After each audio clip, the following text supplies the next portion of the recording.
If you're over 45, like me, you grew up in a world that was dominated by two giants. The United States called the shots on one side of the wall, the Soviets set the rules on the other, and that was a bipolar world. It's very simple. If you're under 45, you grew up when the Soviet Union had already collapsed. And that left the United States as the sole superpower, dominating global institutions and also exerting raw power. And that was a unipolar world. And then about 15 years ago, things got a little more complicated. The United States increasingly didn't want to be the world's policeman or the architect of global trade or even the cheerleader for global values. Other countries were becoming more powerful, and they could increasingly ignore many of the rules they didn't like, sometimes even setting new rules themselves. What happened? Three things. Number one, Russia was not integrated into Western institutions. A former great power, now in very serious decline, and they are angry about it. We can argue about whose fault that is, but we are where we are. Number two, China was integrated into US-led institutions on the presumption that as they got wealthier and more powerful, they would become Americans. Turns out, they're still Chinese. And the United States is not particularly comfortable with that. Number three, tens of millions of citizens in the United States and other wealthy democracies felt left behind by globalization. This has been ignored for decades, but as a consequence, they felt that their governments and their leaders were more illegitimate. Now, if you look at all the headlines in the world today driving all of this geopolitical tension and conflict, over 90% of them are because of these three reasons. And that's why today we live in a leaderless world. But as we know, that's not going to be with us for long. So what comes next? What kind of a world order might we expect over the next 10 years? Some of what I might say, I think will surprise you. Because we're not going to have a bipolar or a unipolar or even a multipolar world. If we don't have one or two superpowers, we don't have a single global order. No, instead, we will have three different orders, a little overlapping, and the third will have immense importance for how we live, what we think, what we want, and what we're prepared to do to get it. But first things first.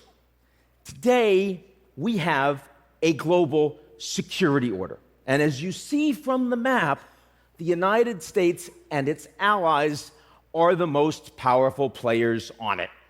The US is the only country in the world that can send its soldiers and its sailors and its military equipment to every corner of that world. No one else close.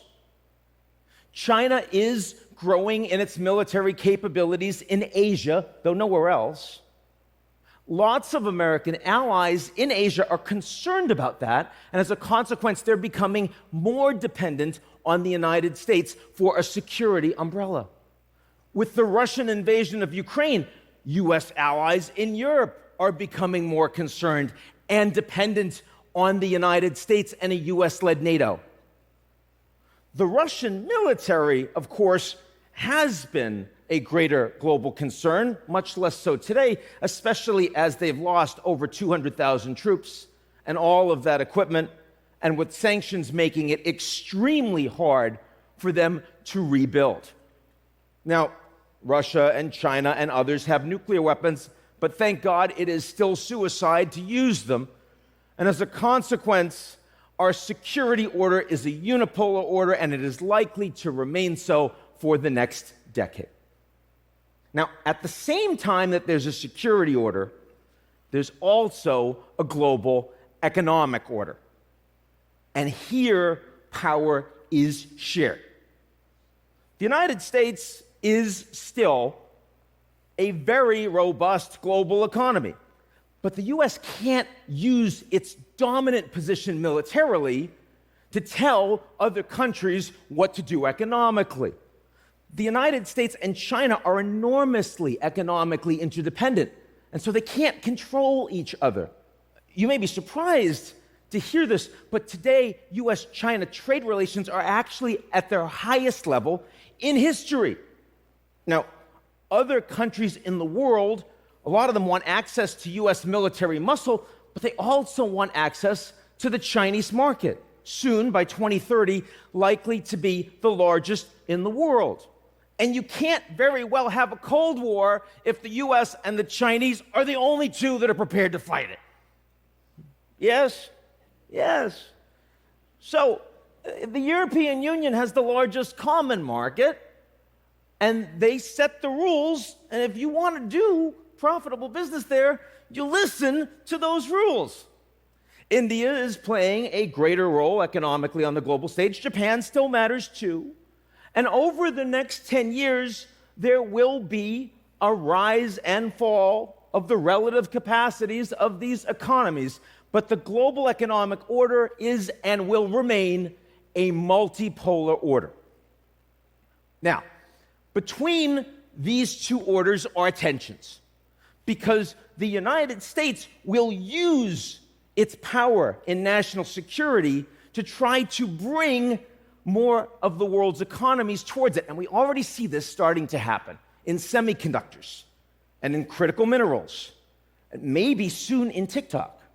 The Chinese are trying to use their dominant commercial position to align more of the world diplomatically. And Japan and Europe and India and everyone else will do their damnedest to ensure that neither of these two orders dominate the other, and they will mostly succeed. Now, so far, I have spoken with you about the two world orders we already see, but there's a third that is coming soon that's even more important, and that is the digital order. And the digital order is not run by governments, but by technology companies. We all know how much military support NATO countries have provided Ukraine during the war. But it's technology companies that provided the tools allowing Ukraine to defend itself from Russian cyber attack. It's technology companies that gave the Ukrainian leaders the ability to speak with their generals and their soldiers on the front lines. If it wasn't for those technology companies, Ukraine would have been fully offline within weeks of the war, and I don't believe President Zelensky would still be there today. Technology companies determine whether Donald Trump is able, in real time and without filter, to speak with hundreds of millions of people as he runs again for the presidency. It's social media platforms and their ability to promote disinformation and conspiracy theory. Without them, we do not have riots in the Capitol on January 6th. We do not have trucker riots in Ottawa. We do not have a January 8th insurrection in Brazil. Technology companies increasingly determine our identities. When I was growing up, it's nature and nurture. I mean, my deep and abiding emotional problems either come from how I was raised or some genetic failure. Could be both. But today, our identities are determined by nature and nurture and algorithm. If you want to challenge the system, you can't just question authority, as we were all told when we were growing up. Today, you have to question the algorithm. And that is a staggering amount of power in the hands of these technology companies. What are they going to do with that power? And that depends on who they want to be when they grow up. So if China and the United States work to exert much more power over the digital world, and technology companies in those countries align with those governments, we will end up in a technology Cold War. And that means the digital order will be split in two. If, on the other hand, technology companies persist with global business models and we retain competition between the digital and physical worlds, we will have a new globalization, a digital global order. Or, if the digital order becomes increasingly dominant and governments erode in their capacity to govern, and we've already seen the beginning of this, technology companies will become the dominant actors on the global stage in every way, and we will have a techno-polar order. And that will determine whether we have a world of limitless opportunity or a world without freedom. Now, at this point in my speech, I'm supposed to talk about the good news. But those of you that have heard this know that that is not coming. There is no pause button on these explosive and disruptive technologies. I don't know if you know this, there are over 100 people in the world today with the knowledge and the technology to create a new smallpox virus. Honestly, I don't have answers, but I have a few questions for the people that do. Because these technology companies are not just Fortune 50 and 100 actors. These technology titans are not just men worth 50 or $100 billion or more. They are increasingly the most powerful people on the planet with influence over our futures. And we need to know, are they going to act accountably as they release new and powerful artificial intelligence? What are they going to do with this unprecedented amount of data that they are collecting on us and our environment? And the one that I think should concern us all right now the most, will they persist with these advertising models driving so much revenues that are turning citizens into products and driving hate and misinformation and ripping apart our society?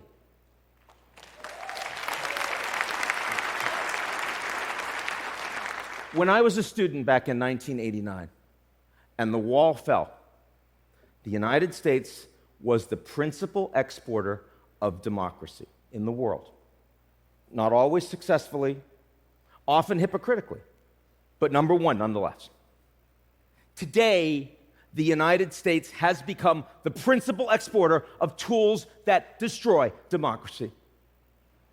The technology leaders who create